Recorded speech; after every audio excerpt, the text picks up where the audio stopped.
People say fire drills save lives, but they never talk about what happens when the drill itself is the danger. My name is Nora, and this story begins the day the care home called to tell me my father had been expelled. Dad is 76, slow on his feet, and gentle to a fault. But when I arrived at the home, he wasn't gentle, he was shaking. I tried, Nora. I really tried. But the alarm never rang. They just started shouting at me. He held his arm, bruised in the shape of fingers. That bruise told me everything. My father didn't fail a fire drill. Someone failed him. The administrator, Miss Caro, met me in the hallway with a tight, insincere smile. Your father froze during the drill, blocked an exit, put people at risk. We had to terminate his residency. Terminate. They spoke about him like he was defective equipment. But behind her shoulder, I saw something she didn't expect me to notice. A supply car pushed directly against a marked emergency exit. Exit blocked. Violation number 1. And that was only the beginning. While gathering Dad's things, I checked the corridors, fire doors wedged open with chairs, smoke detectors covered with plastic bags, and one hallway reeking of fresh paint, the kind used to hide scorch marks. I knew what real drills looked like. I worked in logistics for 10 years. This place wasn't running drills. They were staging scenes. Back in the lobby, a young aide named Talia grabbed my sleeve when no one was watching. Her voice trembled. They disconnect the alarms before walkthroughs. They fake the drills so they pass inspections. If the alarms go off randomly, the inspectors will shut us down. Please don't say I said this.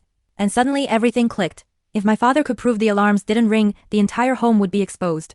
So what did they do? They blamed him. But fear works only on the unprepared. Not on someone who knows how to run real operations.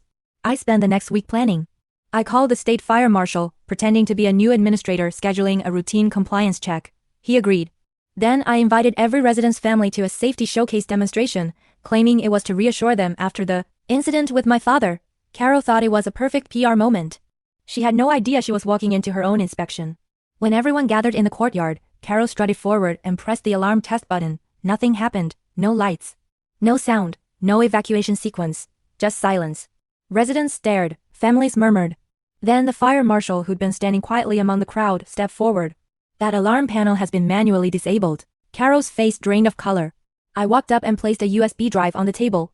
Inside were photos of every blocked exit, video of staff grabbing my father during the drill, audio of Talia being silenced, system logs showing the alarms disconnected, and Caro's memo blaming my father before the drill even happened. Gasps, shouts, phones recording everywhere. The fire marshal shut the facility down on the spot. 2 weeks later, my father was moved to a new home, safe, clean and properly run. And the board hired me as the external safety advisor for their entire network. As I walked with Dad through his new hallway, he chuckled softly. Funny, you were the one who always ignored fire drills in school. I squeezed his hand. Yeah, Dad, but now? I run them.